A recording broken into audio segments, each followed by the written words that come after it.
Hey everybody, it's me one last time for the week. I think I'm going to try to do this for one more week. From the folks that have been doing it all week long, sending me a video, I've been able to do a lot of coaching through your videos, and I can do a lot just by listening to you. So a couple of them, I was able to coach you a little bit just by looking at what you did and watching your posture and your embouchure.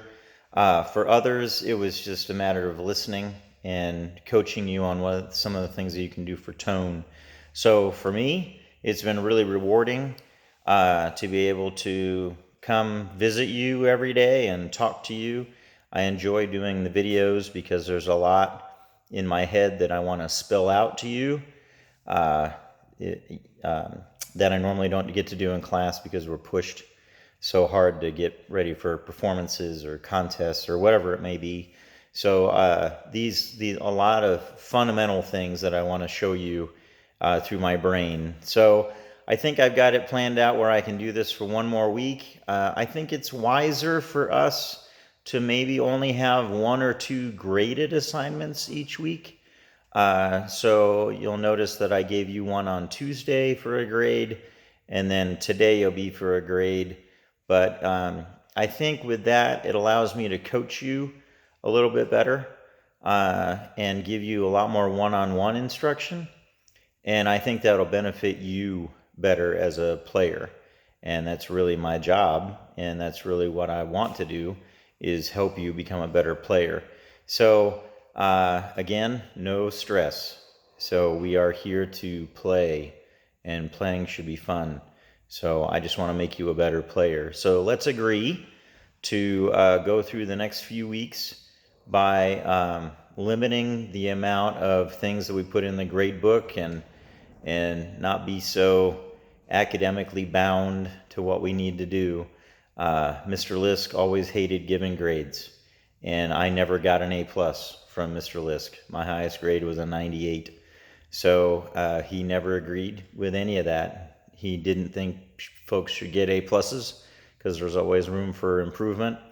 For us, a lot of it is based on participation. But this has been great for me to coach you, and I've really enjoyed hearing your videos, seeing you on video, and then maybe after a couple weeks we'll try the masterclass thing again. But if you can consider these as master classes as well, just at a much deeper, higher level. So things that you should be doing at home, or at least can try at home, and then maybe demonstrate some things. So today is so much different because I didn't warm up. This is all cold. So what you see is what you get. But that's the whole basis of it. So this lesson today is on flexibility. So you should see my garage. My only prep work was to line up a zillion instruments. I took a clinic with Fred Fennell one time, and he said, the best thing about being the band director is you have keys to the band room. So that's what I did. I broke into the band room on Monday, and I brought home a ton more instruments and a ton more books so that I could teach you out of. So my garage right now has become my little music studio, as well as my kids' playground when the weather is too cold to get outside. And I can't stress that enough, to get outside. Tomorrow and Saturday should be great days to get outside. I encourage you to do that. It will help with your sanity. Okay, on with flexibility. I'm going to start with the brass instrument, trombone instrument. And if you've ever seen those little things out there on Facebook or wherever they are, where it says, I was this years old when I learned this. Well, I was reminded of this years ago, but it was only until I started doing this where I reminded myself, or really started paying attention to myself, that going low is better for you and makes you stronger to go high.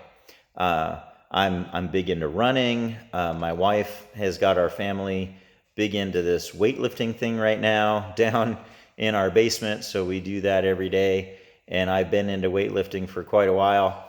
on my own down in the gym. Of course, I love to run, and this all has to do with that. It has to do with physical fitness, has to do with keeping yourself fit in small increments, just like you would in a weight room, and working on your flexibility. Mr. Palange has always told me that being a trombone player is a lot like being a brain surgeon, because the little movements that we make a huge difference. So movement with the slide, movement with our fingers, which I'll demonstrate with woodwind instruments, and just movement in general of these muscles here, these little tiny muscles that no one else has except for you kids that play in the band. So here's my demonstration of going low in order to help you go high. So this is on the trombone. This is just a simple little exercise, one in every position, and starts out low.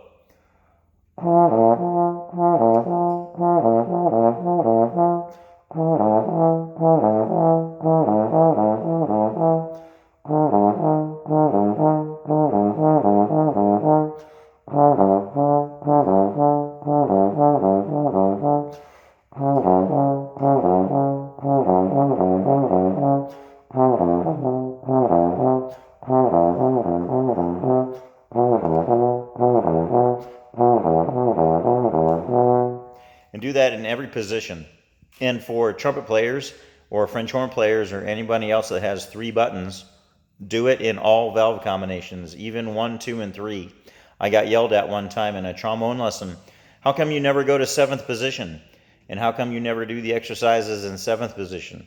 So I learned after a while, of course, I was young and stupid back then, so when I got older and more stupid, I learned that I should do it in all the positions in order to make it better. So go all the finger combinations and all the slide positions for that. So if you're not used to going out to 7th position like I was back in college, then get used to it and try it. So if you do that enough, and I have a few more that I did where I did, now I can do this with my trigger trombone, some of you can't, and that's okay, but some of the other ones were this one.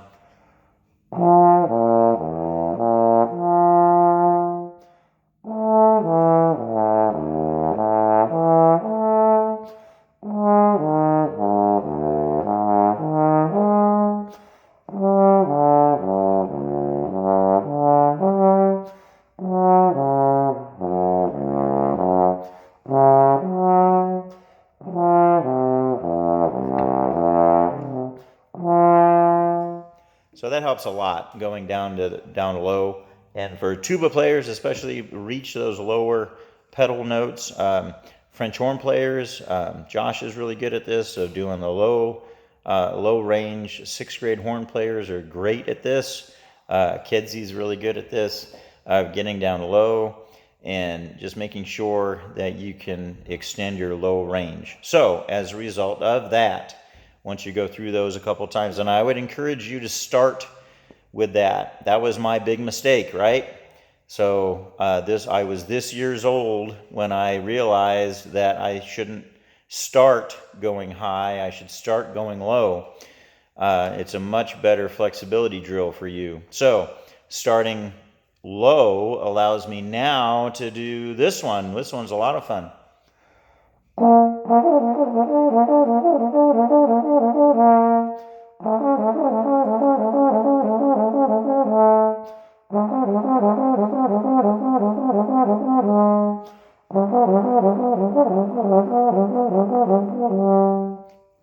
That's just a short one. That's the brass equivalent to a trill, and then you just go faster from there, and you go higher from there, and it gets more fun when you do that. But the key to that is to start going low first.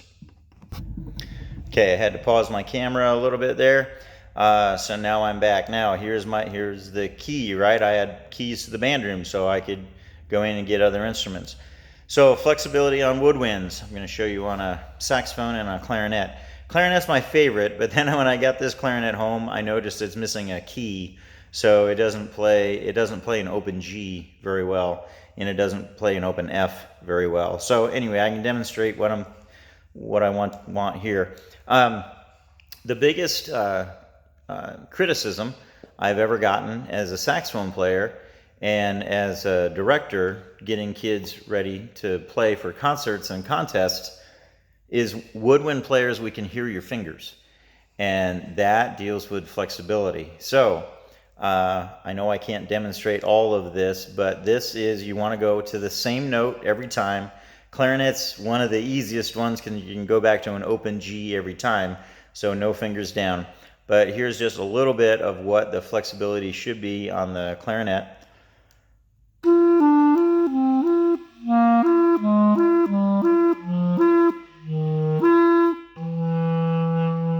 And then the better you get, you can go chromatically. So let me see if I can demonstrate that on a saxophone. Okay, this is not going to be as pretty as my trombone playing has been, but this is just again to demonstrate. So I'm starting on a B, starting on first finger, and I'm always coming back to the B. Sorry, let me start again.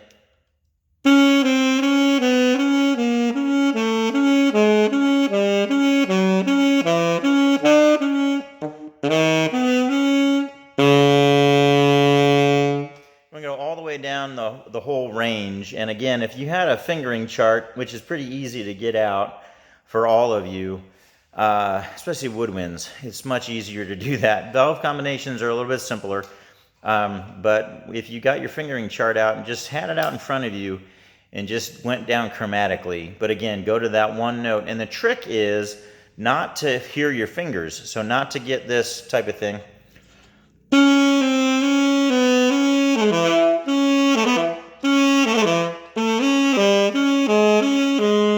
So your fingers and the action of your fingers are really close to the buttons. So your finger action, if I can demonstrate here, is just little bits like this. Okay, and then the flexibility part of it is to get faster as you go. Another great one for flexibility for clarinet is real easy. Just start on C, 1, 2, 3, and just go up to G, C, D, E, F, G, F, E, D, C, D, E, F, G, F, E, D, C. And then you just go through those little 5-note digital patterns. I'm thinking of Lorelei right now on piano, or any other percussion students that might want to try it on a mallet, or if you have a piano at home or just a little keyboard, just start with your thumb on the letter C and just go up to your pinky, C, D, E, F, G, F, E, D, C, D, E, F, G, and just move your fingers and get some dexterity there. That'll help out a ton with everything you're doing there. Okay, if you could have just seen the acrobatic act I just did in my garage to go to every instrument, you'd probably laugh at me. So I paused the video each time that I had to go grab a different instrument. So sorry too, this one's a little bit longer. I usually go about 12 minutes. This one's almost going to go to 15. So here's the last demonstration for you: flexibility on percussion. It's just a simple rundown. So I'm just going to start with a simple buzz roll. So you go really slow. Rundown starts out slow, and then left hand, and then right hand. Just make it bounce. If you can see, my elbows aren't moving. Anything that's moving is just my wrist, and I just keep going. Keep going.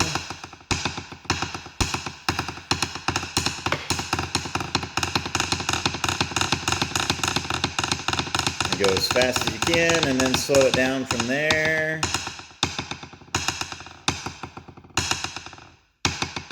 Yeah. So any kind of rundown that you can do with a rudiment. And then I just went into a beginner band book, and I just went into my book.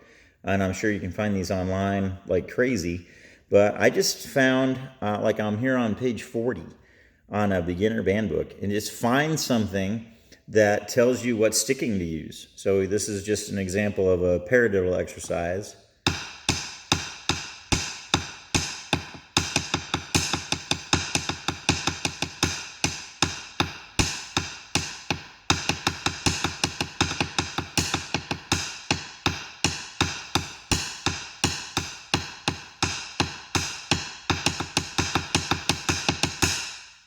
And that just, just focus on your sticking, take things slow.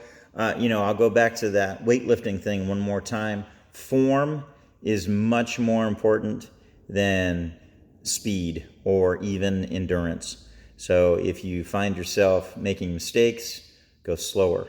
Build yourself up in smaller increments, and then build up that speed. And I guarantee that those things will help out a ton when you need it. It's kind of like building up your arsenal, building up your toolbox. So use it when you need it. I just thought of Hannah and Leo, and also for Danielle on a stringed instrument. The same thing would apply with the same exercise you can do with the clarinet and the saxophone, is go to your open string, and you can go each string chromatically. And so that you don't get that little scrapey sound in the middle with your fingers, just get that dexterity of where your open string, then one note, open string, then the next chromatic note, and then build up your speed there. Work on the weight of the bow for the ukulele. Work on the dexterity of the fingers here, so you're going back and forth, and then you can use all your fingers with that as well. So I know this one was a little bit longer today. So ultimately, here's your assignment. Find a flexibility drill and just send me a video of it. It can be anything you found online. It can be anything in your book. It could be things that I've done for you here in the video. So brass players, encourage you to do lip slurs for flexibility and then go low on how I demonstrated with that.